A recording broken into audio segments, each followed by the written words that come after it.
नमस्कार दोस्तों, स्वागत है फिर से एक बार एक नए जोश और उत्साह के साथ हमारे इस प्लेटफॉर्म पे जिसका नाम है त्रिशांत अकेडमी। और मैं आपका मिश्रा सर लेके आया हूँ फिर से एक बार एक ज़बरदस्त और बहुत इम्पॉर्टेंट टॉपिक। जी हाँ, ये आज का टॉपिक बहुत इम्पॉर्टेंट है।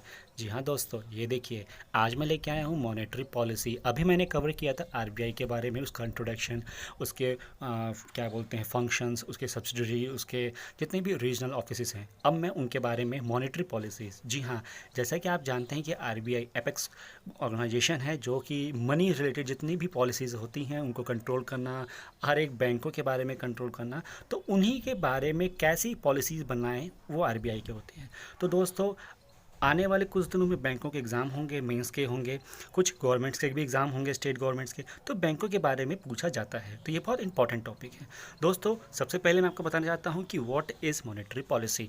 ध्यान समझिएगा, क्योंकि अगर बेसिक सही हुआ तो ही आप आगे सफल बन सकते हैं। Monetary policy is a process by which monetary authority of a country, generally central bank, control the supply of the money. जी हाँ, सेंट्रल बैंक, ध्यान से देखिएगा, सेंट्रल बैंक क्यों मैं बोल रहा हूँ, ताकि वही सप्लाई ऑफ मनी को कंट्रोल करता है। और कौन कंट्रोल करता है? वो आरबीआई कंट्रोल करता है in the economy by its control over interest rate in order to maintain the price stability and achieve high economic growth. जी हाँ, आरबीआई की यही एक खास बात है कि ये एक सेंट्रल गवर्नमेंट है और सेंट्रल गवर्नमेंट से ही एक सेंट्रल बैंक कहलाता है आरबीआई। और ये एक फ़्लो, जो हमारा फ़्लो होता है मनी का ना, उसको ये कंट्रोल करता है कि उसको मेंटेन करता है, प्राइस की जो स्टेबिलिटी है उसको मेंटेन करना और एक हायर ग्रोथ प्रोवाइड करना उसको। तो वो सारी चीज़ों की अथॉरिटी, मॉनेटरी की अथॉरिटी किसके पास होती है? आरबीआई के पास। और इसको कंट्रोल करने की पॉलिसीज़ कौन बनाता है? आरबीआई बनाती है। तो ये होता है मॉनेटरी पॉलिसी। दोस्तों, नेक्स्ट मैं बताऊंगा ऑब्जेक्टिव क्या होता है मॉनेटरी पॉलिसी का। तो मेन ऑब्जेक्टिव तीन होते हैं: control liquidity in the market, promote maximum employment. जी हाँ, सेकंड वाला क्या हुआ? Promote maximum employment. फर्स्ट क्या था? Control liquidity in the market. ठीक है, दो चीज़ आपको क्लियर हो गई। थर्ड दोस्तों आता है बैलेंस द लिक्विडिटी। ठीक है, तीन चीज़ है आपकी: बैलेंस द लिक्विडिटी और प्रमोट मैक्सिमम एम्प्लॉयमेंट और control liquidity in the market. ठीक है, अब देखिए, tool of the monetary policy, हम कैसे मॉनेटरी पॉलिसी को डील करते हैं। दो ही हमारे पास हैं, एक है क्वांटिटेटिव टूल्स और दूसरा है क्वालिटेटिव टूल्स। दोनों ही बहुत इंपॉर्टेंट है।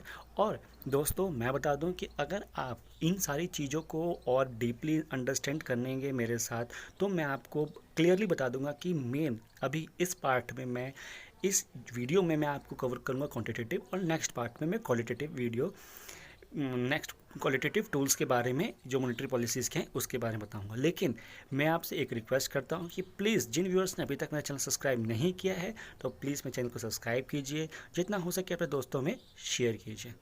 चलिए दोस्तों, अब बताता हूँ मैं क्वांटिटेटिव टूल्स के बारे में। देखिए, हमारे पास पहला आता है रिज़र्व रेशियो, उसमें आते हैं CRR और SLR, फिर आता है OMO, फिर आता है रेट्स।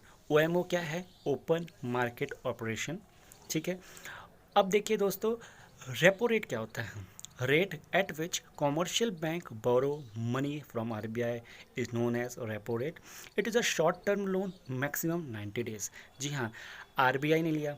ठीक है, बैंक रेट क्या है? The rate at which commercial bank borrowing from the RBI from a long period more than 90 days, rate decided by the RBI. देखिए, इसमें क्या है, 90 डेज से कम तो रेपो रेट। बैंक रेट क्या हुआ कि 90 डेज से ज़्यादा लिया जा रहा है, तो वो क्या हो गया? बैंक रेट हो गया। दोनों जाने में जो शॉर्ट टर्म है, 90 डेज से कम है, ध्यान से देखिएगा, वो रेपो रेट होता है। मोर देन 90 डेज है तो वो बैंक रेट होता है। लेकिन रेट ऑफ, जो रेट ऑफ इंटरेस्ट है वो आरबीआई ही डिसाइड करेगा। और कॉमर्शियल बैंक ही लोन ले सकते हैं, और जो नॉन कॉमर्शियल बैंक है वही लोन ले सकते हैं। कॉमर्शियल बैंक जो होते हैं केवल वही लोन ले सकते हैं। लेकिन इसमें जो टाइम पीरियड है, टाइम पीरियड का ही बात होती है कि नंबर ऑफ़ टाइम पीरियड क्या होता है, उसके हिसाब से रेट ऑफ इंटरेस्ट होता है।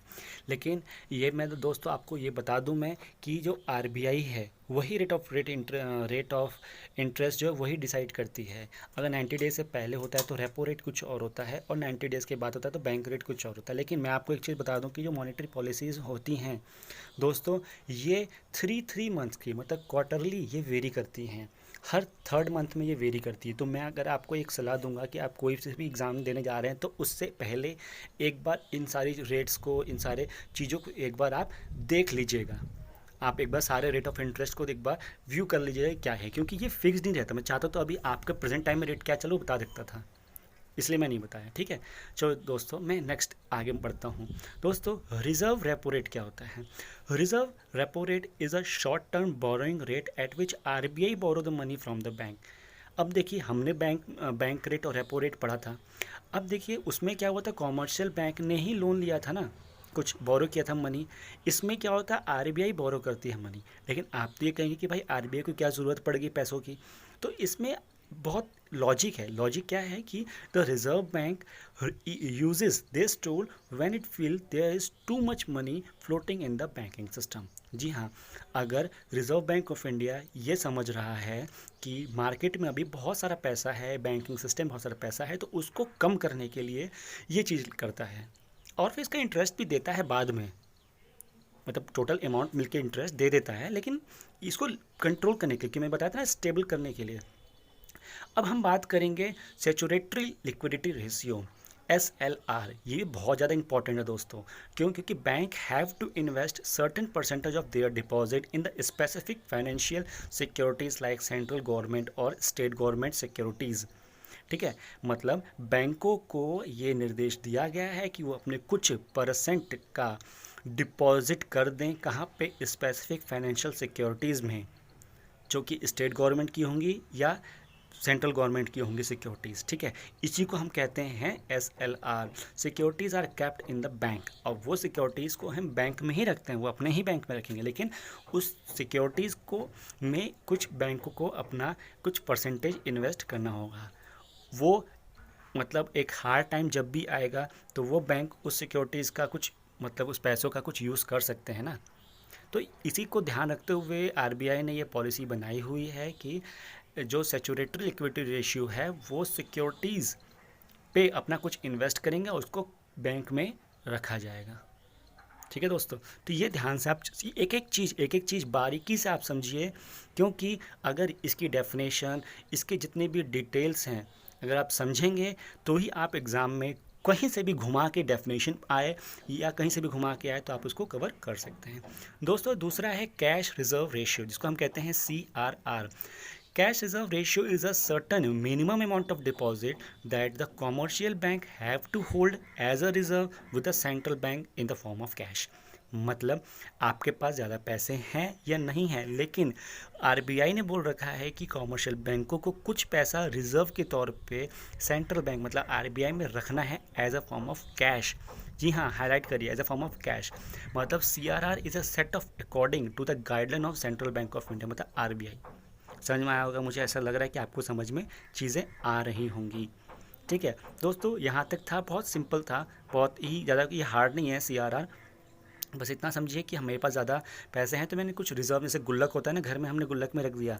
ऐसे ही कॉमर्शियल बैंक जो होते हैं ना, वो अपना पैसा कुछ रिजर्व में रखना होता है। भाई कोई कुछ भी हो, दिवाला निकल गया या कुछ भी ऐसा चीज़ आया है कि फ़्लो नहीं बना बैंक में, तो वो उस चीज़ का वो यूज़ कर सकते हैं। हालांकि इसके ऊपर इंटरेस्ट उनको मिलेगा, ऐसा नहीं कि इंटरेस्ट नहीं मिलेगा, वो सब मिलता है, लेकिन ये एक रिजर्व फॉर्म में है। ठीक है, तो इन सारी चीज़ों की पॉलिसी बनाना भी किसका काम होता है? रिजर्व बैंक ऑफ इंडिया का होता है।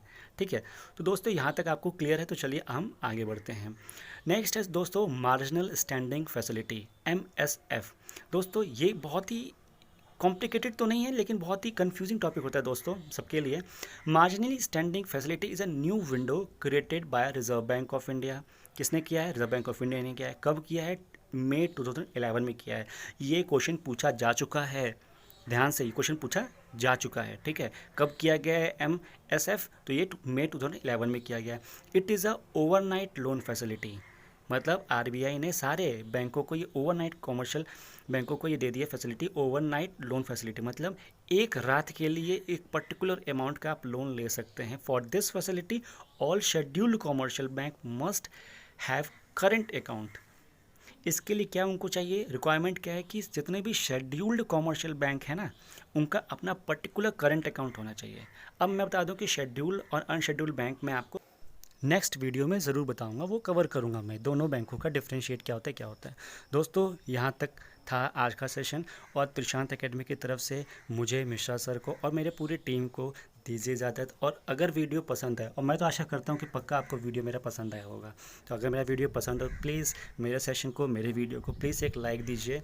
और अगर जिन भी व्यूअर्स ने अभी तक मेरा ये वीडियो सब्सक्राइब और ये चैनल सब्सक्राइब नहीं किया है, तो प्लीज़ लाल कलर के इस बटन को ज़रूर प्रेस कीजिए, साथ में ही नोटिफिकेशन बेल को भी प्रेस की, ताकि आपको हर रोज़ अपडेटेड ऐसे ही इंपॉर्टेंट वीडियोस एग्ज़ाम के लिए मिलते रहें।